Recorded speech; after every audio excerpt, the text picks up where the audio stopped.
So forget all about sparkly vampires. These are real bloodsuckers. The scary, the stylish, the ridiculously cool. These are the top 5 vampire movies of all time.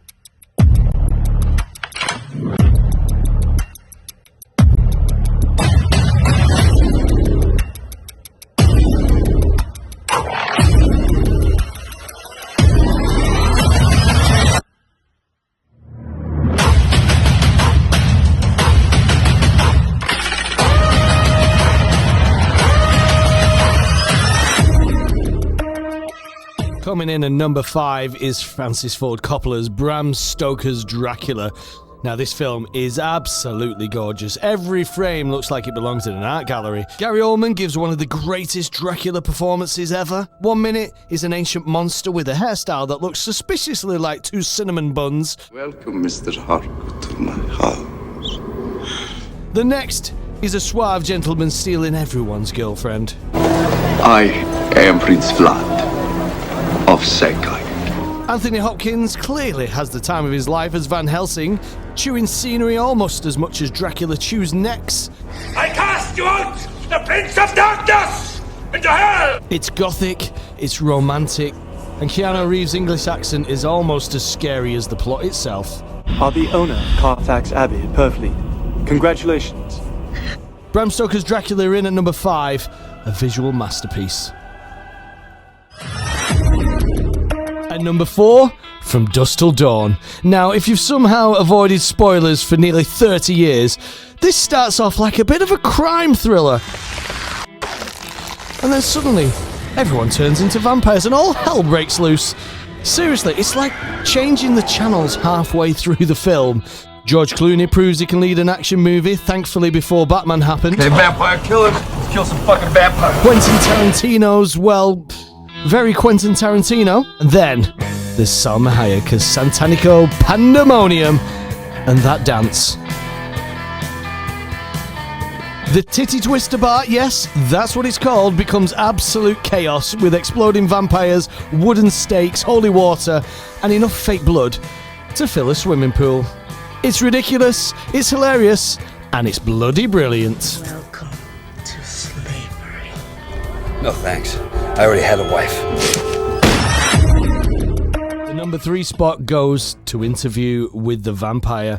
Forget superheroes, this was basically the Avengers of 90s Hollywood. Tom Cruise, Brad Pitt, Antonio Banderas, Christian Slater, and a very young Kirsten Dunst absolutely stealing every scene she's in. I had a mother once, and Louis, he had a wife. He was mortal, the same as she, and so was I. Tom Cruise surprised everyone by delivering an iconic performance as Lestat. He's charming, he's terrifying, and somehow makes being immortal look absolutely exhausting. What if I could give it back to you? Pluck out the pain and give you another life. For me, the film's less about horror and more about loneliness, guilt, and watching centuries of your life slowly drift away. It's elegant, it's dark, it's beautifully shot, and somehow manages to make vampires seem both glamorous and completely miserable. Taking second place, Blade. Before the MCU, before Iron Man, before anyone argued online about post-credit scenes, there was Blade, and Wesley Snipes absolutely owned this role. The coolest sunglasses? Check. The coolest sword? Double check. Kills vampires without breaking a sweat? Absolutely. The opening blood rave remains one of the greatest openings in action horror history. Then you've got Stephen Dorff as Deacon Frost, one of the most underrated vampire villains ever. He's cocky, he's dangerous, and clearly loving every second of being evil, which you would, wouldn't you? Look at them. They're cattle. We're just a function of natural selection, man. The new race. Blade mixed martial arts, horror, and comic books years before it became fashionable. Without Blade, there's a good chance we'd never get the modern superhero boom. Taking the number 1 spot, there could only be one. It had to be The Lost Boys. Be one of us. This movie has everything. Awesome soundtrack, 80s style, motorbikes, leather jackets, and Kiefer Sutherland at maximum cool. His performance as David is legendary. I'm with us, Michael. and you genuinely wanted to join the gang. Right up until you remember that they eat people. Now you know what we are. Now you know what you are. It was the first time we saw the double act of Corey Haim and Corey Feldman, bringing loads of humour to the roles. Dedicated to a higher purpose, we're fighters for truth, justice, and the American way. You're a vampire, Michael. My own brother, a goddamn shit-sucking vampire. Will you wait till Mom finds out what? The Frog Brothers genuinely believe every problem can be solved with comic books and wooden stakes, and honestly, they're not wrong. I told you, I don't like horror comics.